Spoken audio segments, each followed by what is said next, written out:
సంసోను ఉన్నాడు, దెలీలాని ప్రేమించాడు. దేవుడు తనను గద్దించుంటాడు. తల్లిదండ్రులు చెప్పాల్సింది చెప్పారు, ఆనాటి పెద్దలు చెప్పాల్సింది చెప్పారు, ఈయనే నాయకుడు కాబట్టి నేను నాయకుడిని కదా అని దేవుని విరుద్ధంగా నడవటం ప్రారంభించాడు.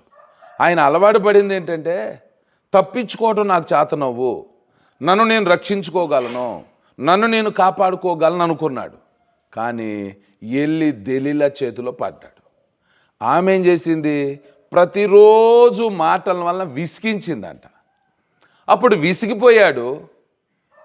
ఎవరికి చెప్పకూడని రహస్యాన్ని చెప్పి ఇరుక్కుపోయాడు. ఇక ఆ తర్వాత మరలా దాని నుంచి బయటికి రాలేదండి. సరే అండి, ఆ తర్వాత పశ్చాత్తాపడ్డాడు, కానీ కళ్ళేమి దేవుడు ఇవ్వలా.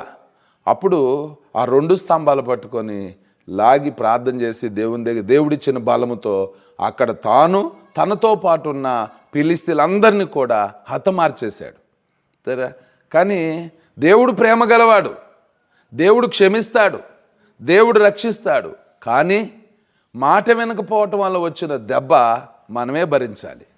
ఉదాహరణ చెప్తా, ఇప్పుడు పిల్లలు ఉన్నారు, మనం పట్టుకుంటుంటే వాడు పరిగెత్తుంటాడు, మనమే భయపడతారే, రే పరిగెత్తమాక పడిపోతావని. వాడు వినడో, వాళ్ళకి వెళ్ళాలని ఆశ, నడకొచ్చింది, నేను నడవగలను, నేను పరిగెత్తగలను అని ఆ ఆలోచనలో వాళ్ళు పరిగెడతారు. మనం వెనకాలండి వాడిని పట్టుకోవడానికి పరిగెత్తి వెళ్ళే లోపాడు కింద పడతాడు, దెబ్బ తగులుద్ది. ఇప్పుడు మనం భుజాన్ని వేసుకుంటాం, బుజ్జగిస్తాం, నొప్పి ఏమైనా తీయగలవా? పడ్డందుకు వాడు బాధ అప్పుడు అర్థమైద్ది, నేను వింటే బాగుండు, సరే అంటే నన్ను నేను కంట్రోల్ చేసుకుంటే బాగుండు, కింద పడకుండా ఉంటే బాగుండు. మన చేతిలో ఉందంటారా? లేదు. మన చుట్టూ కాసుకొని ఉంది శత్రువు, మన చుట్టూ కాసుకొని ఉంది అపవాది క్రియలు. దాన్ని జయించాలి అంటే మనం ఏమై ఉండాలి?